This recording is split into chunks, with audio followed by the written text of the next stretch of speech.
recap stories that made headlines during the week. The top stories.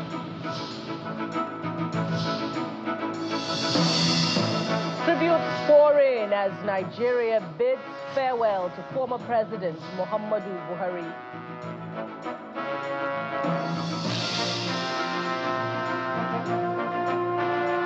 Ijebuland stands still as indigents say goodbye to the longest reigning traditional ruler, the Awujale of Ijebuland.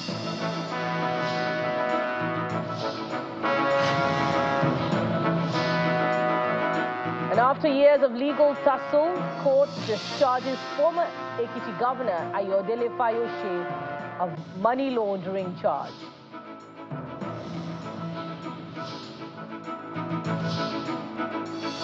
White House confirms U.S. President diagnosed with chronic vein condition as medical team gives assurance that he is in good health.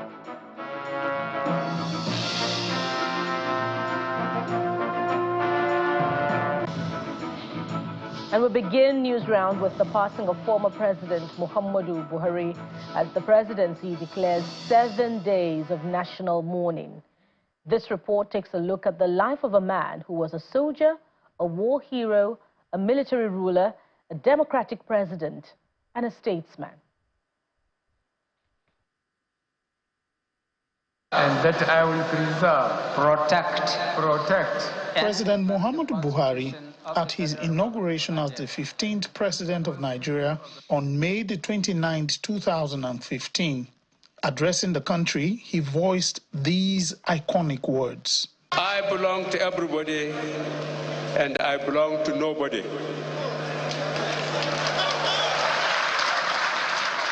The bright colors of that day speak to a journey that started many years before. Born in Daura, Katsina State in 1942, where he schooled before joining the Nigerian army, he rose swiftly through the ranks, fighting in the Civil War and playing an active part in several coups that marked the life of the young country. He also served as governor of the northeastern state and later of Borno State. In late 1983, he took over as the military head of state from a civilian government, promising to rescue a nation drowning in corruption and economic chaos. His regime stood out for the war against indiscipline policy that was enforced across the country. He was, however, overthrown in 1985 by another coup led by Major General Ibrahim Babangida. The former head of state later served as chairman of the Petroleum Trust Fund, PTF. From 2003, he ran for the office of president 3 times, failing consistently. For the 2015 presidential elections, working with a coalition, his persistence paid off and he became the first opposition candidate to defeat an incumbent president in Nigeria. He went on to serve for 8 years. His tenure was marked with challenges from insurgents, farmer-herder violence, and economic hardship. The tenure, however, stood out for its foreign policy and regional leadership, agricultural reforms, infrastructure development, and its anti-corruption drive. Your legacy? Well, I think my legacy is that I try to make sure that we conducted ourselves with integrity. That means we stopped all the stealings as much as the system can allow. We stopped with appropriation. And for Nigeria, that is very, very important. The expectation from Nigeria, I tell you, is a young population. The expectation is so high that we must make sure that the resources are managed properly. President Buhari served till 2003, handing over to President Bola Tinubu. He remained relevant politically, receiving visitors and politicians in his residence in Daura, Katsina State. His last public engagement was when he received in Daura former Vice President Atiku Abubakar, former Kaduna State Governor Nasser El-Rufai, among others. President Muhammadu Buhari, the soldier who became a politician, the president, and a statesman. Lanre Lasisi, Channels Television News.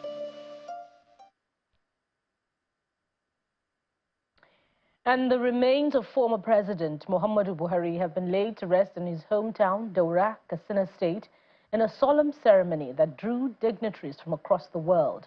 President Bola Tinubu, his vice, Kashim Shettima, led a list of dignitaries that include former Vice Presidents Atiku Abubakar and Professor Yemi Osinbajo, as well as state governors, members of the Federal Executive Council, and a delegation from the Republic of Niger and Guinea-Bissau.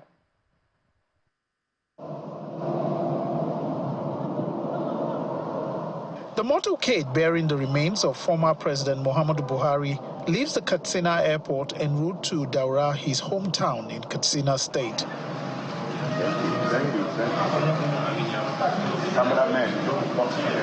President Bola Tinubu leads the dignitaries attending the funeral in Daura. Thank you. Some dignitaries, including former Vice President Atiku Abubakar, former governors, and the chairman of the Dangote Group, Alhaji Aliko Dangote, had arrived earlier for the funeral rites.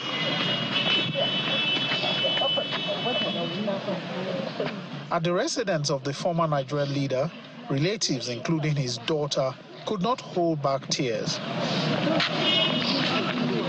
while some residents of Daura offer prayers for the deceased.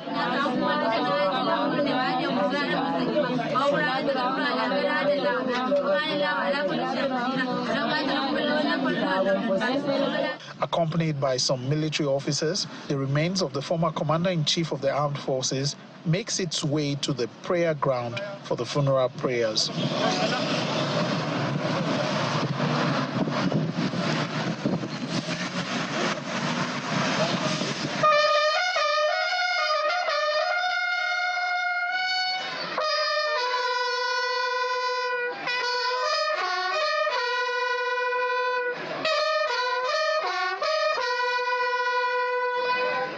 It was a combination of military and Islamic rites as the motorcade makes its way to the residence of the former president for the final interment ceremony.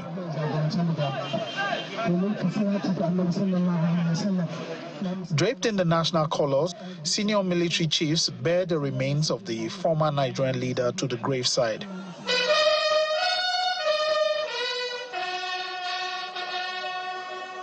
Governor Diko Rada of Katsina State is inconsolable as he joins the son of the former president and the military leadership at the graveside.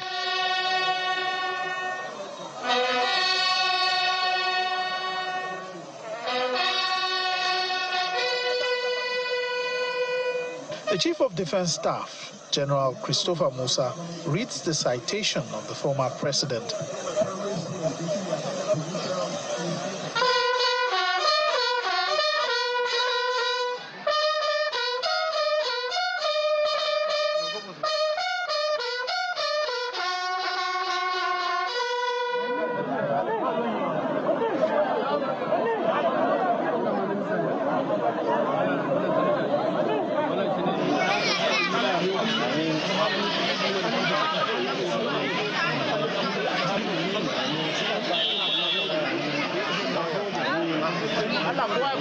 The burial is conducted according to Islamic rites, led by the Imam of the Central Mosque in Daura, Sheikh Salih Surabiu.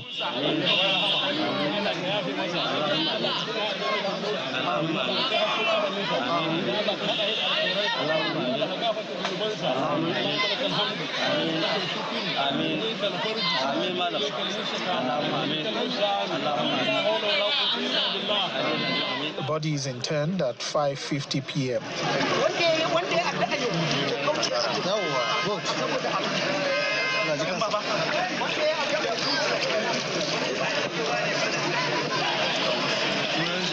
The interment is followed by a 21-gun salute, a symbol of honor from the nation's military.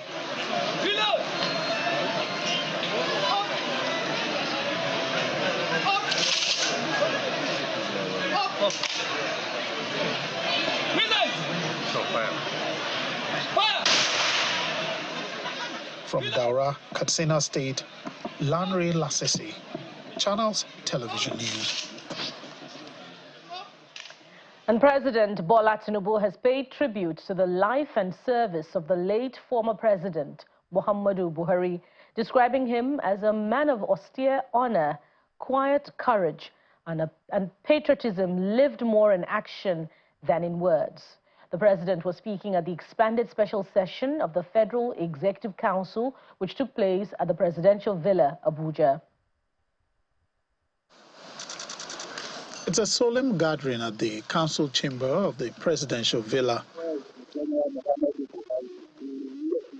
The expanded special session of the Federal Executive Council for the late former president, Muhammadu Buhari, has President Bola Tinubu presiding, and the occasion had in attendance the Vice President, the leadership of the National Assembly, cabinet ministers, other members of the council, and representatives of the family of the late former president. President Tinubu opened the session by eulogizing his predecessor's character and service. His life was a rebuke to vice and a refuge for virtue. The purity of his private character gave radiance to the discipline and integrity of his public service.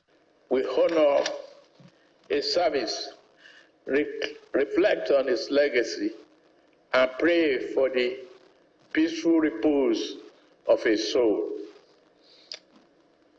May Gazukia, the people's general, the former president, your duty is done. This opened the floor for tributes from the National Assembly and the Governors Forum. President Muhammadu Buhari was not perfect. No leader is. But he was a very principled man. He stood for something. And in a world where it is easy to chase headlines, he chose instead to chase honor. His war against corruption was unrelenting, known to millions as Megaskia, the honest one. He lived a life free from personal scandal. His simple lifestyle was not symbolic, it was sincere. We gathered today to pay tribute to a man whose life was woven into the fabric of our nation. A soldier, a patriot, a statesman, and above all, a devoted servant of the Nigerian people. Some ministers also paid tribute to the late president.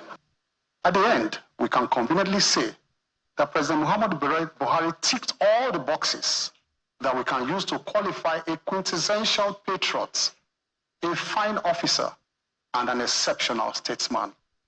First, he was an authentic leader. There was no difference between what you see in public space and what he is in private. He was consistent over time. Across decades of his public career, he deepened our institutions and strengthened Nigerian sovereignty. He advanced humanitarian response for the underserved population, offering dignity to the displaced. It was then time for the response from the family. On behalf of the entire members of the late Muhammadu Buhari's family, I wish to sincerely extend our deepest gratitude to Mr. President for your outstanding foreign support received by the family from the time he took ill until he peacefully passed on. It has showed that he was regarded far more than a politician, but regarded as a friend and a father. Thank you, Daddy. Thank you, Daddy. Thank you, Daddy. May Allah continue to bless, to guide and protect you throughout your tenure successfully. Prayers were then offered for the late president.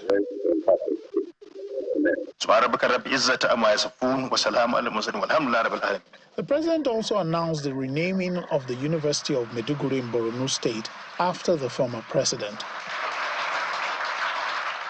And so the special session of the Federal Executive Council meeting ends with all the tributes said, paying honor to a man who has served this country with distinction, has been attested to by most of the speakers here. From the presidential villa, Lanre Lasisi, Channels Television News. Welcome back. And staying with the passing of dignitaries, the remains of the late Awujale and paramount ruler of Ijebuland have been committed to Mother Earth at his private home in the government-reserved area Igbeba, Ijebu-Ode. Among those in attendance were former Vice President Professor Yemi Osinbajo, Ogun State Governor Dapo Abiodun, Lagos State Governor Babajide Sanwo-Olu, federal lawmakers, former governors, and a federal government delegation led by business magnate Aliko Dangote. Speakers at the event praised the Awujale's impactful reign, citing his push for religious burial rights for traditional rulers, advocacy for the creation of Ijebu State, and efforts in fostering unity through the annual Ojudioba Festival.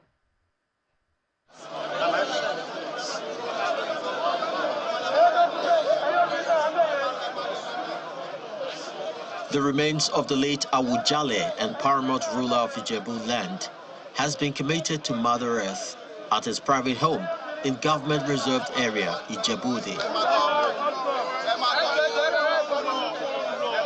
Former Vice President Professor Yemi Osinbajo, Governor of Ogun State Dapo Abiodun, his Lagos State counterpart Babajide Sanwo-Olu, federal government delegation, business mogul Aliko Dangote, some members of the National Assembly, and some former governors were all present at the event to pay their last respect to the paramount ruler of Ijebu land.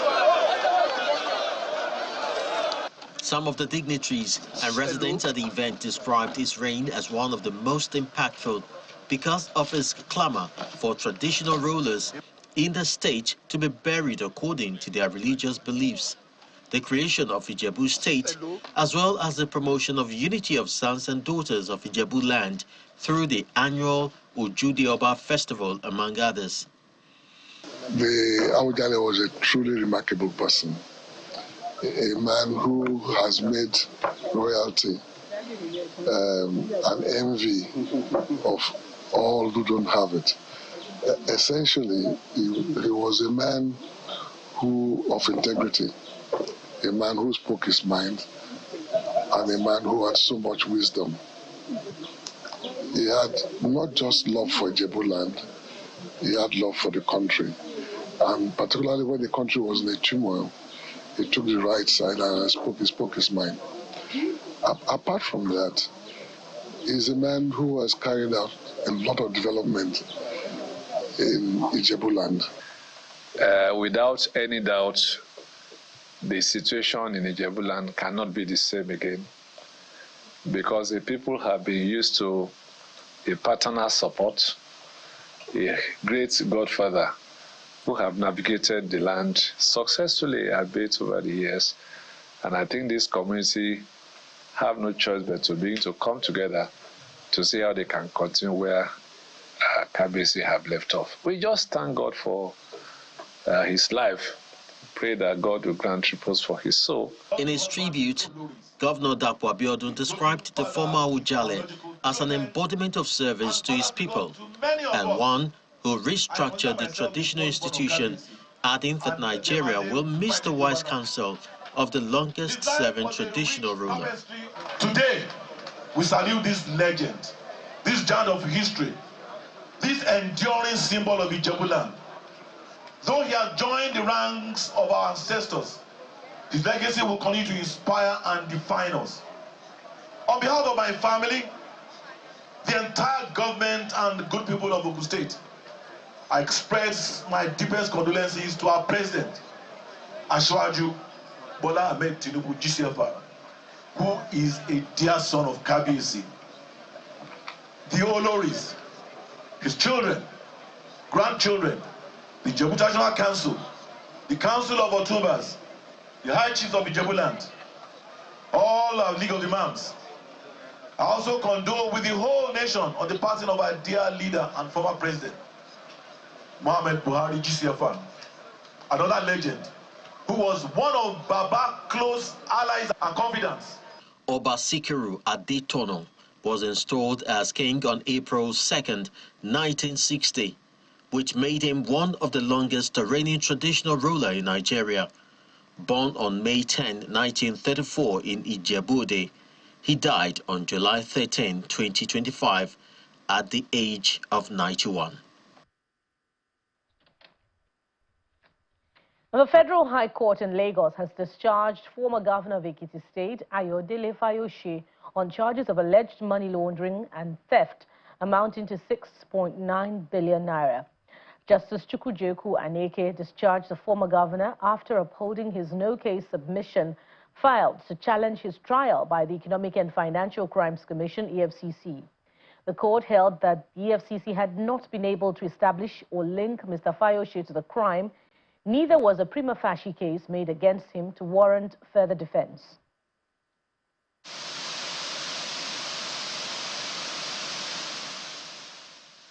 It's a case that began since 2018 and it's generated a lot of public attention and interest.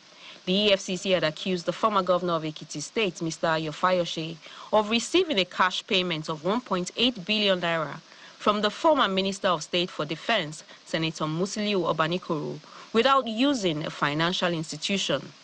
Mr. Fayose and one Mr. Abiodun Agbele were also said to have taken possession of another sum of 1.2 billion naira for purposes of funding his 2014 governorship campaign in Ekiti State, money which they reasonably ought to have known formed part of the proceeds of crime.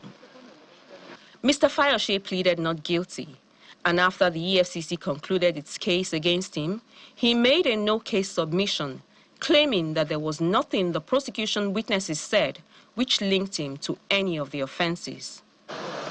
The courtroom of Justice Chukwujeku Aneke could not accommodate everyone who was interested in the ruling on the no-case submission.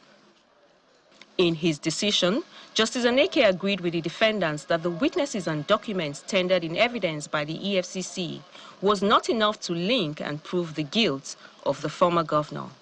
The court said it found that the evidence provided by the prosecution witnesses were unreliable and insufficient to warrant the defendants putting in a defense, especially as they lacked documentation to support their claims and testimonies.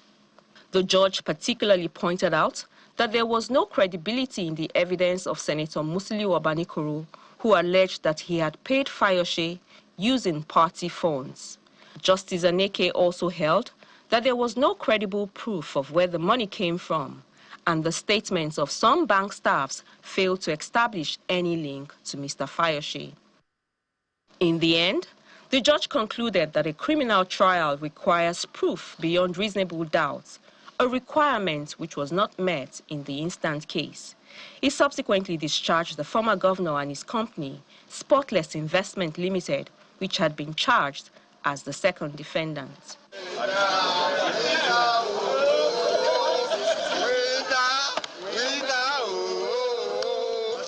It was shouts of joy for the legal team, the defendant and his supporters. Mr. Fayose, who was overcome with emotion, burst into tears, knelt to the ground while crediting God with his victory.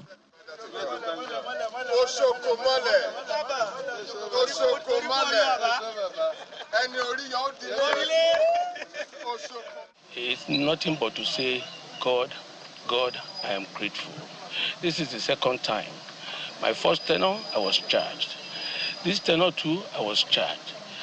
And I'm not the only governor in Nigeria. I've gone through so much of trauma, pains, and equally name-calling, things that are unprecedented.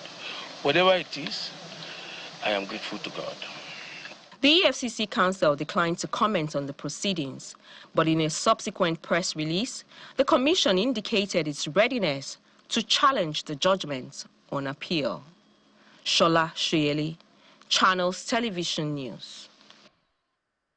And to end news round, the White House has announced that U.S. President Donald Trump is suffering from a chronic vein condition following speculation over photographs showing bruising on the president's hand. White House Press Secretary Caroline Leavitt says President Trump's bruised hand was consistent with tissue damage from frequent handshaking while taking aspirin, which she said is part of a standard cardiovascular prevention regimen. Many in the media have been speculating about bruising on the president's hand and also swelling in the president's legs. So in the effort of transparency, the president wanted me to share a note from his physician with all of you today. In recent weeks, President Trump noted mild swelling in his lower legs. In keeping with routine medical care and out of an abundance of caution, this concern was thoroughly evaluated by the White House medical unit. The president underwent a comprehensive examination, including diagnostic vascular studies. Bilateral lower extremity venous Doppler ultrasounds were performed and revealed chronic venous insufficiency, a benign and common condition, particularly in individuals over the age of 70. Importantly, there was no evidence of deep vein thrombosis or arterial disease. Laboratory testing included a complete blood count, comprehensive metabolic panel, coagulation profile, D-dimer, B-type natriuretic peptide, and cardiac biomarkers. All results were within normal limits. An echocardiogram was also performed and confirmed normal cardiac structure and function. No signs of heart failure, renal impairment, or systemic illness were identified. Additionally, recent photos of the president have shown minor bruising on the back of his hand. This is consistent with minor soft tissue irritation from frequent handshaking and the use of aspirin, which is taken as part of a standard cardiovascular prevention regimen. This is a well-known and benign side effect of aspirin therapy, and the president remains in excellent health. And that sums it up on News Round. Thank you for watching. We'll be back again with updates at the top of the hour. Bye for now.